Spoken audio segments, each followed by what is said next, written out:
ಸಂಜೆ ಸುರಿದ ಭಾರೀ ಮಳೆಗೆ ದಾಬಸ್ಪೇಟೆ ಮತ್ತೊಮ್ಮೆ ಜಲಾವೃತ. ಬೆಂಗಳೂರು ಕಡೆ ಹೋಗುವ ಸರ್ವಿಸ್ ರಸ್ತೆ, ಶಿವಗಂಗೆ ರಸ್ತೆ ಎಲ್ಲೆಡೆ ಕಣ್ಣೆದುರು ನೀರಿನ ಹೊಳೆ. 3 ರಿಂದ 4 ಅಡಿ ಆಳದ ನೀರು ರಸ್ತೆ ಮಧ್ಯೆ ನಿಂತ ಪರಿಣಾಮ ಬೈಕ್ ಸವಾರರು, ಕಾರು ಚಾಲಕರು ಎಲ್ಲರೂ ಹೈರಾಣಾಗಿದ್ದಾರೆ.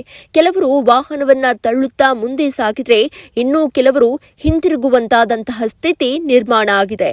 ಮೂಲ ಕಾರಣವೇನು ಅಂತ ನೋಡುವುದಾದ್ರೆ ಸರಿಯಾದ ಚರಂಡಿ ವ್ಯವಸ್ಥೆಯ ಕೊರತೆ ಇದೆ. ಮಳೆ ಬಂತು ಅಂದ್ರೆ ನೀರು ಹೋಗಲು ದಾರಿಯೇ ಇಲ್ಲ. ನೇರವಾಗಿ ರಸ್ತೆಯ ಮೇಲೆ ಹರಿದು ಹೋಗುತ್ತೆ ನೀರು. ಇದರಿಂದ ಪ್ರತಿ ಬಾರಿ ಮಳೆ ಬಂದಾಗ ಜನ ಬದುಕು, ಬವಣೆ ಎಲ್ಲವೂ ಕೂಡ ಮಳೆ ನೀರಿನಲ್ಲಿ ಸಿಲುಕುವಂತಾಗತ್ತೆ. ಸ್ಥಳೀಯರು ಹೇಳೋದೇನು ಗೊತ್ತಾ? ವರ್ಷಗಳಿಂದ ಇದೇ ಸಮಸ್ಯೆ ಇದೆ. ಅಧಿಕಾರಿಗಳಿಗೆ ದೂರು ಕೊಟ್ಟರೂ ಯಾವುದೇ ಕ್ರಮ ಇಲ್ಲ. ಮಳೆ ಬಂದ್ರೆ ನಮ್ಮ ಪರಿಸ್ಥಿತಿ ಬೇರೆನೇ ಅಂತ ಹೇಳಿ ಬೇಸರವನ್ನ ವ್ಯಕ್ತಪಡಿಸಿದ್ದಾರೆ.